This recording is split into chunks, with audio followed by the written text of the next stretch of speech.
मद्यपान आपके लिए हानिकारक है। ভৌতিক জগতে আপনাদের সকলকে স্বাগত জানাই। এখানে গল্প নয়, ভূতেদের জগৎ দেখানো হয়। নমস্কার বন্ধুরা, ভৌতিক জগতের আরও একটি নতুন পর্বে আপনাদের সবাইকে স্বাগত জানাই। আমি আবির আবারও চলে এসেছি আমাদের ছোট্ট একটা গল্প নিয়ে। আজকে আমাদের পক্ষ থেকে আপনাদের কাছে নিবেদন আতঙ্কের স্টিমার। গল্প পাঠে আমি সিদ্ধার্থ পড়নি, প্রযোজনায় আমি অরূপক ও শব্দ পরিকল্পনা পুরোটাই আমার। প্রত্যেক দিনের মতোই আরও একবার আপনাদেরকে নিয়ে যেতে চাই সেই ভয়াল জগতে। আসুন গল্পে আসা যাক। সদ্য অফিসে ছুটিটা পেয়েছি, অমনি গিয়ে হাজির হতে হবে ওর কোয়ার্টারে, না গেলেই বাবুর মুখ ভার। বলতে না বলতেই অপুর ফোন। জানতাম বেটা ফোন করবে। হ্যাঁ হ্যালো, বল। কে কোথায়? তোর জন্য অপেক্ষা করতে করতে তো পুরো হয়ে গেলাম। উফ, আরে বাবা, তোর যেন সবেতেই তাড়াহুড়ো। এই স্টিমারে উঠেছি, আস্তে আস্তে দেরি হবে কিন্তু। আচ্ছা শোন, আমাদের এখানে কোয়ার্টারে তো পিকনিক আছে রে। আর জানিস তো, কোনো কিছু হলে আমাকেই সামলাতে হয় সব।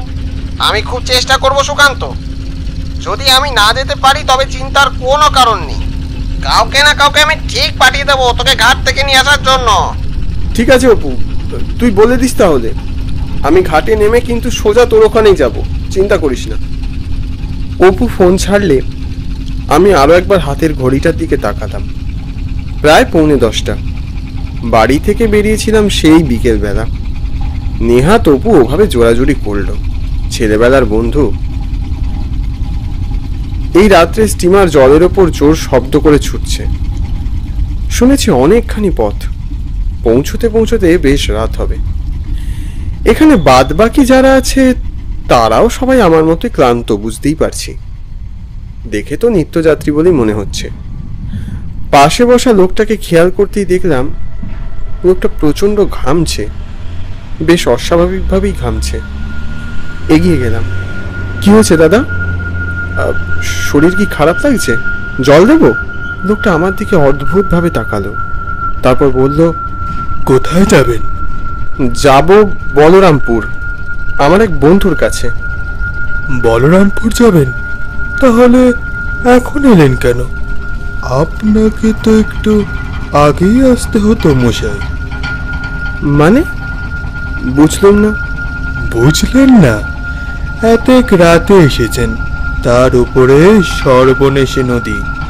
তারপরে যদি উনি জানতে পারেন তাহলে আর রক্ষে নেই। আমাদের সাথে সাথে আপনিও পটলডাঙ্গার টিকিট কাটবেন। লোকটার কথা শুনে মনে হলো লোকটার নিঘাত মাথার গন্ডগোল আছে। কি বলছে কিচ্ছু বুঝলাম না। কি হলো, চুপ করে রইলেন যে? মাসতে চাইলে এখান থেকে এক্ষুনি ঝাঁপ দিন। মানে অযথা ঝাঁপ দিতে যাব কেন মশাই? ঝাঁপ দেবেন না? তাহলে আর কি, মরার অপেক্ষায় বসে থাকুন। লোকটার সাথে কথা আর বাড়ালাম না। ঘাটে নেমে অপু বা ওর কোয়ার্টারের লোক দাঁড়িয়ে থাকলে সোজা ওর সাথে কোয়ার্টার যাব। সারাদিনের ধকল আর সহ্য হয় না, বড্ড ক্লান্ত লাগছে। স্টিমারটা ঘাটের প্রায় কাছাকাছি চলে এসেছে। ঘড়িতে প্রায় 10:15। ঘাট ফাঁকা, নির্জন। এত রাতে ঘাট জনমানবহীন থাকাটাই স্বাভাবিক। অন্ধকারে ঘাটের পাশে ঝোপের মধ্যে থেকে মনে হলো কোন একটা মানুষের অবয়ব এদিকেই ছুটে আসছে। ওটা কি অপু? ঠিক বুঝতে পারলাম না। ততক্ষণে স্টিমারটা ঘাটের কাছে এসে দাঁড়িয়েছে। আশ্চর্য আশ্চর্য, স্টিমারের কারোর মধ্যে কোনো হেলদোল দেখলাম না স্টিমার থেকে নামার জন্য। আমি এগিয়ে গেলাম। এরপর ঘাটের পাটাতন দিয়ে এগিয়ে গেলাম, তখনও স্টিমারটা ওভাবেই দাঁড়িয়ে আছে। অদ্ভুত লাগলো। যাকগে, আমি দেখি বরং অপু এলো কিনা। ও বাবা, ওখানে তো কাউকেই দেখছি না। তাহলে অন্ধকারে ঝোপের মধ্যে কাকে দেখলাম? অপুকে একবার ফোন করব, সেটাই বরং ভালো। পাঞ্জাবির পকেট থেকে ফোনটা বের করে অপুকে ফোন করতে যাব, ঠিক পিছন থেকে সাইকেলের বেলের শব্দ। স্যার, আপনি এসেছেন? আপনাকে খুঁজতে খুঁজতে আমার মাথার ঘাম পায়ে পড়ে গেল। দেখলাম একটা রোগা গরনের লোক, পাজামা পাঞ্জাবি পরা, হ্যারিকেন ঝোলানো ঢাউস সাইকেলটা রেখে আমার সামনে এসে দাঁড়িয়েছে। আমি খানিক লজ্জায় পড়লাম। আরে আমাকে দয়া করে স্যারটার বলবেন না। তা বললে কি করে হয়? আসুন, উনি আমাকে পাঠিয়েছেন। অপু নিজে আসতে পারবে না বলে যে লোকটিকে পাঠিয়েছে তা বেশ বুঝতে পারলাম। তার মানে তখন ছোপ থেকে একেই দেখেছিলাম আসতে। কি এত ভাবছেন স্যার? চলুন, দেরি হয়ে যাবে। উনি আবার আপনার জন্য অপেক্ষা করছেন। আহা হা, ফের তুমি আমায় স্যার স্যার করছো? কি আর বলি বলুন, আমি মুখ্য সূক্ষ্ম মানুষ। যাকগে, আসুন, আর দেরি করবেন না। হ্যাঁ হ্যাঁ, আপনার নামটা কি? আগে শঙ্করী প্রসাদ। শঙ্করী প্রসাদ? বাহ, সুন্দর নাম তো। লোকটা সাইকেলে চেপে ঘাটের নির্জন পথ ধরে এগিয়ে চললাম। কি মনে হতে পিছন ঘুরে তাকাতেই একবার মনে হলো ওখানে স্টিমারটা এখনো দাঁড়িয়ে আছে। হঠাৎ করে মনে হলো নদীর জলে সাদা কাপড়ে ঢাকা কয়েকটা লাশ ভাসছে। ভালো করে তাকিয়ে একবার দেখতে গেলাম, কিন্তু ততক্ষণে সাইকেলটা অনেক দূর চলে গেছে ঘাট থেকে। বুঝতে পারলাম না, মনেরই ভুল হবে হয়তো। তাহলে তো আপনাদের সবসময় এই জমি আর মামলা মোকদ্দমা নিয়েই থাকতে হয় বলুন। আমি যে ওকালতি প্র্যাকটিস করছি উনি জানলেন কি করে? নিশ্চয়ই অপু বলেছে। অপুর এই আমার নামে বাড়িয়ে বাড়িয়ে বলা স্বভাবটা আর গেল না। হ্যাঁ, ওই আর কি। গ্রামের এদিকটায় এখনো জনবসতি সেরকম নেই না? না, কে আর করবে বলুন, এদিকটা কেউ আসার সেরকম সাহস পায় না। এখানে বাড়ি করতে গেলে সাহসের কি প্রয়োজন? আপনি এদিককার হাল হকিকত কিছুই জানেন না দেখছি। অবশ্য জানার কথাও না। বুঝলুম না। বলছি দাদাবাবু, বলছি। সে কতকাল আগে কি এক ঘটনা ঘটেছে, সেই নিয়ে গোটা গ্রামের মানুষ একেবারে ভয়ে সেঁধিয়ে আছে। এবার একটু অবাক হলাম আমি। কেন, কি ঘটেছিল এই গ্রামে? কি আবার ঘটবে? স্টিমারে করে কতগুলো লোক যাচ্ছিল রাত্রিবেলা, দিল সেই স্টিমারের ওপর বোম ফেলে। ব্যাস, স্টিমার শুদ্ধ সব লোক একেবারে টেঁসে গেল। বোম ফেললো মানে?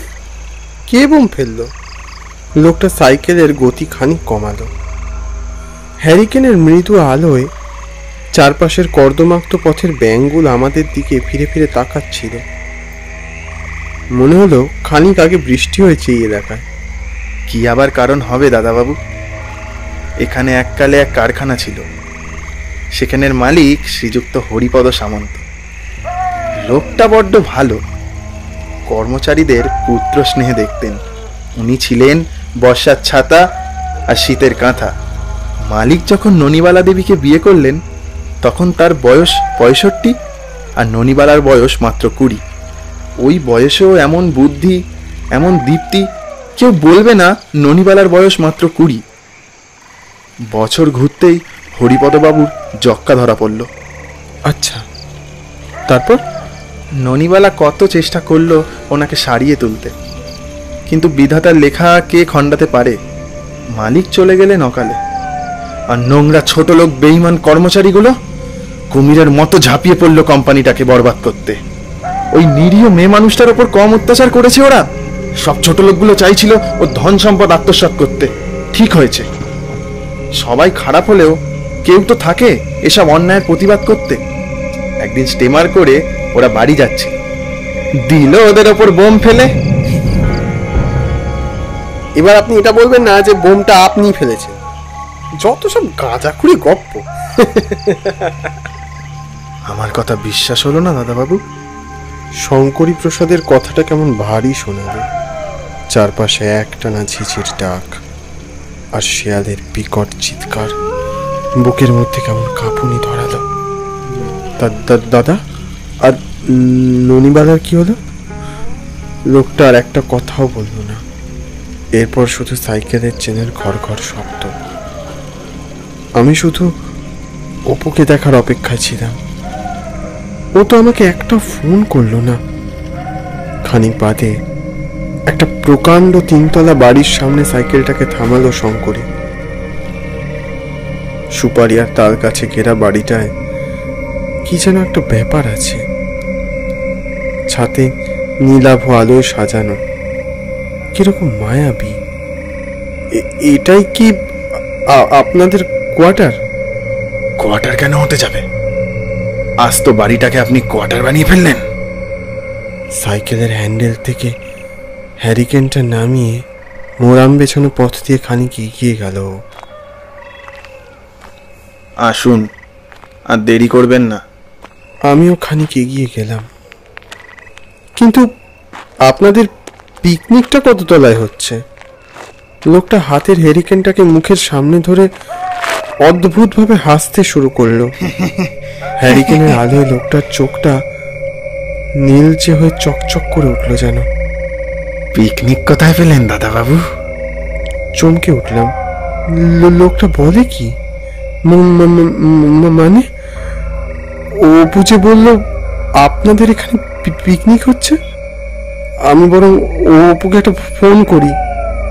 শঙ্করী প্রসাদের ওই নির্লিপ্ত দু চোখ নিয়ে আমার দিকে এগিয়ে এলো। আপনি কাউকে ফোন করবেন না দাদাবাবু। ওই হুইল তৈরি হওয়ার আগে আপনি কাউকে ফোন করবেন না। মানে?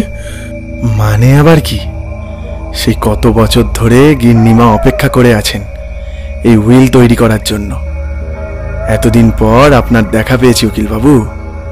হুইল তৈরি না হওয়া অবধি আপনাকে এত সহজে ছাড়ছি না। আর আপনিও এখান থেকে পালাবার চেষ্টা করবেন না। তাড়াতাড়ি আসুন। ও চলে গেল হেঁটে, আমাকে একা ফেলে রেখে। কি চায় লোকটা? লোকটাকে অনুসরণ করে আমিও বাড়ির অন্দরের দিকে এগোলাম। সদরের পাশে একটা প্রকাণ্ড জানালা। সেই গাঢ় অন্ধকারেও স্পষ্ট দেখতে পেলাম সাদা থান পরা একটা মহিলা কেদারায় বসে আছে, হাতে একটা কাগজ আর কলম। ঘরের মধ্যে হ্যারিকেনের মায়াবী আলোয় ভরে গেছে। এসেছো শঙ্করী? গিন্নিমা, আর দেরি করবেন না। অনেক দিন তো হলো। আজ আপনার ইচ্ছে পূরণ হবে। এবার আপনার কোম্পানির একটা সদ্য ব্যবস্থা করুন। সে কি শঙ্করী, এত তাড়াতাড়ি উকিল বাবুকে পেয়ে গেলে? এনেছি তো। একটু দেরি হলো গিন্নিমা, কিন্তু উকিল বাবুকে সাথে করেই এনেছি। কোথায় কোথায় সেই উকিল? মহিলাটি জানলার দিকে মুখ ফেরালো, আর তাতেই দেখলাম সেই শুকনো খটখটে পোড়া ঝলসানো সে মুখ। আমার বুকের ভিতরটা কেঁপে উঠল সাথে সাথে। এদিকে হ্যারিকেনের মৃদু আলোয় যেন জ্বলে উঠল শঙ্করী প্রসাদের চোখের মণিগুলো। বাহ, এতদিনে কাজের কাজ করেছ শঙ্করী। আসুন উকিল বাবু, ভেতরে আসুন। পিঠের শির দাঁড়াতে একটা ঠান্ডা স্রোত বয়ে গেল, আর এক মুহূর্ত ওখানে দাঁড়িয়ে থাকার মনোবল জোগাতে পারলাম না। পড়ি কি মরি করে দৌড় দিলাম। ওই বাড়ির চৌহদ্দি ছাড়িয়ে সুপারি আর তাল গাছগুলোকে পিছনে ফেলে সামনের দিকে। এখানে কোথায় অপু? কোথায় বা ওর কোয়ার্টার? কোথায় পিকনিক? কোনো কিছুর হদিশ মিলল না। কাদা জলে ভরা জঙ্গলের পথ। খানিক দূর এগোতে কাদায় পা পিছলে সোজা গিয়ে পড়লাম কাদার উপর। মাথাটা তুলে ঝাপসা চোখে অন্ধকারে দেখলাম একটা লোক। কেমন চেনা চেনা লাগলো। এই তো সেই স্টিমারের লোকটা। দাদা, দাদা, আমায় বাঁচান, দয়া করে বাঁচান। লোকটা কোনো কথা শুনলো না, কেমন যেন অদ্ভুত ভাবে সামনে এগিয়ে চললো। দাদা, ও দাদা, আরে দাদা, দাঁড়ান দাঁড়ান। উড়ি বাবা, পালাও পালাও। আশ্চর্য, লোকটা কেন ওভাবে ছুটে পালিয়ে গেল বুঝলাম না। পিছন থেকে শঙ্করীর ছায়ামূর্তিটা এগিয়ে আসছে বুঝতে পারলাম ক্রমশ। আমিও প্রাণভয় ছুটতে শুরু করলাম। এরম ভাবে কত দূর যে ছুটে চললাম তারই অত্যা নেই। একসময় নদীর সেই ঘাটটা চোখে পড়ল। উপায় কি? সেদিকেই ছুটে গেলাম। স্টিমার না হোক, যদি কোনো নৌকা বা ডিঙার দেখা মেলে। নদীর সামনে গিয়ে যা দেখলাম তাতে আমার হৃৎপিণ্ডের গতি স্তব্ধ হয়ে গেল। সার দেওয়া লাশ ভেসে রয়েছে নদীর জলে। আরো অবাক হলাম যখন একটা লাশের মুখ হুবহু মিলে গেল খানিকক্ষণ আগে দেখা স্টিমারের ওই লোকটার সাথে। শুধু তাই নয়, বাকিরাও সবাই সে স্টিমারের যাত্রী। এদের মুখ আমি আসার সময় কম বেশি লক্ষ্য করেছিলাম। আমার হাত পা ঠান্ডা হয়ে গেল মুহূর্তে। পেছনে জঙ্গলের মধ্যে থেকে মনে হলো শঙ্করী প্রসাদ বলে উঠল, স্যার, আপনি তখন মজা করছিলেন। আসলে সত্যি তো আমি ওদের মেরেছি। ওরা আমার গিন্নিমাকে পুড়িয়ে মেরেছে। কোম্পানির নুন খেয়ে কোম্পানির সাথেই গদ্দারি করেছে। কিন্তু এখনো যে কোম্পানির উইলটা তৈরি করতে পারলেন না। আপনি পালিয়ে গেলে হবে না যে। চলুন চলুন তাড়াতাড়ি। সবকিছু জলের মতো স্বচ্ছ হয়ে গেল। শঙ্করী প্রসাদকে, স্টিমারের লোকগুলোই বা কারা? ননিবালা পিছন থেকে ছায়ামূর্তিটা এগিয়ে আসছিল বুঝতে পারছিলাম। সামনে নদী, আমি সাঁতার জানি না, ঝাঁপ দিলে নিঘাত মৃত্যু। চোখ বন্ধ করে ফেললাম। তারপরেই আমার কাঁধে একটা ঠান্ডা হাতের স্পর্শ। সুকান্ত, এই সুকান্ত। চোখ খুলে দেখলাম ও অপু সামনে দাঁড়িয়ে আছে। ও অপু, তুই? হ্যাঁ, আমি কি তোকে এই ঘাটে আসতে বলেছিলাম? আর তুই কিনা এখানে দাঁড়িয়ে কাঁপছিস। কিন্তু তুই এই ঘাটে এলি কি করে? এই ঘাটে তো কোনো স্টিমার আসে না। নে যাকে, এখন চল। এক সেকেন্ড। অপু, তাহলে তুই এই ঘাটে এলি কি করে?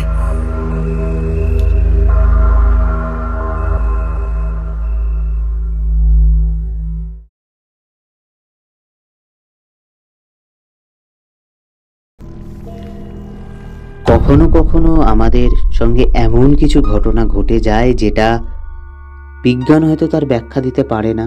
কখনো কখনো এমন কিছু ঘটনা আমাদের জীবনে ঘটে যেটা বৈজ্ঞানিকদের ধারণার সঙ্গেও মেলে না, কিন্তু তারপরেও সেই ঘটনাগুলো ঘটে যায় এবং যার কোনো উত্তর আমরা পাই না। তো সেই ঘটনাগুলো সত্যিই হয়, অলৌকিক হয়। তো শেষে একটাই কথা বলবো, বিশ্বাসে মেলায় বস্তু, তর্কে বহুদূর। তো বিশ্বাস করুন, সঙ্গে থাকুন, পাশে থাকুন, আর খুব ভালো থাকুন, কারণ অলৌকিক হয়।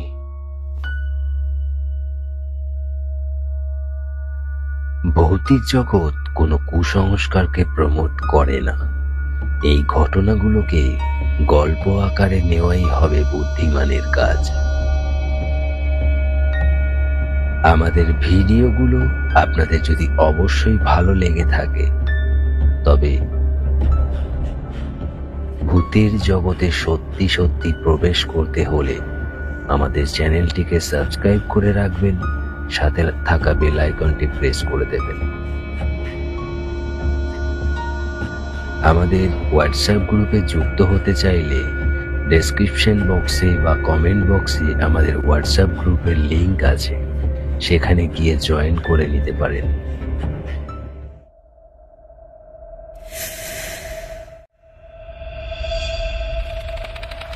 কি বলেছিলাম তো, তারা হয়, তারা আসে।